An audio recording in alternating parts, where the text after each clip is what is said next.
ഞാൻ പറഞ്ഞ എല്ലാ കാര്യങ്ങളും വന്നില്ല, സംപ്രേഷണം ചെയ്തില്ല. അതിനകത്ത് ഏതാനും ചില ഭാഗങ്ങൾ മാത്രം സംപ്രേഷണം ചെയ്തു എന്നുള്ളത് കൊണ്ടാണ് നിങ്ങൾക്കെല്ലാവർക്കും അങ്ങനെ ഒന്ന് തോന്നുവാനുള്ള കാരണം.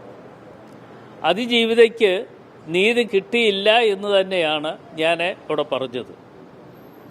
അതേപോലെ തന്നെ നീതിന്യായ കോടതിയിൽ നിന്നും ഒരു വിധി ഉണ്ടാകുമ്പോൾ ആ നീതിന്യായ കോടതിയെ തള്ളിപ്പറയുക എന്ന് പറയുന്നത് എന്നെ സംബന്ധിച്ചിടത്തോളം അതിന് ബുദ്ധിമുട്ടുള്ള കാര്യമാണ്. അതുകൊണ്ടാണ് ഞാൻ പറഞ്ഞത് അതിജീവിതയ്ക്ക് നീതി കിട്ടിയില്ല, അവർക്ക് അതിജീവിതയ്ക്ക് നീതി കിട്ടാൻ വേണ്ടിയുള്ള പ്രവർത്തനങ്ങൾ നിശ്ചയമായും നടക്കണം.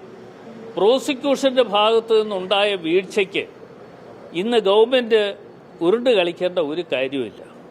പ്രോസിക്യൂഷൻ നോക്കേണ്ട കാര്യങ്ങളിൽ നിന്നും അത് വിട്ടുപോയിരിക്കുന്നു. പ്രോസിക്യൂഷൻ്റെ ഭാഗത്ത് തെറ്റുപറ്റിയിട്ടുണ്ടെങ്കിൽ അത് ഗവൺമെൻറ് അക്കാര്യങ്ങൾ പറയുകയാണ് ചെയ്യേണ്ടിയിരിക്കുന്നത്.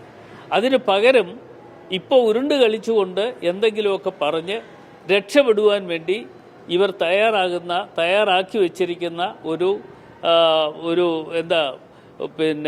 തയ്യാറാക്കി വെച്ചിരിക്കുന്ന കാര്യങ്ങളാണ് ഇപ്പോൾ പുറത്തു വന്നുകൊണ്ടിരിക്കുന്നത്. എന്തായാലും അതിജീവിതയോടൊപ്പം തന്നെയാണ് കോൺഗ്രസ് UDFും എന്ന് തന്നെ അത് വ്യക്തമാക്കി KPCC പ്രസിഡന്റ് പറഞ്ഞിട്ടുണ്ട്.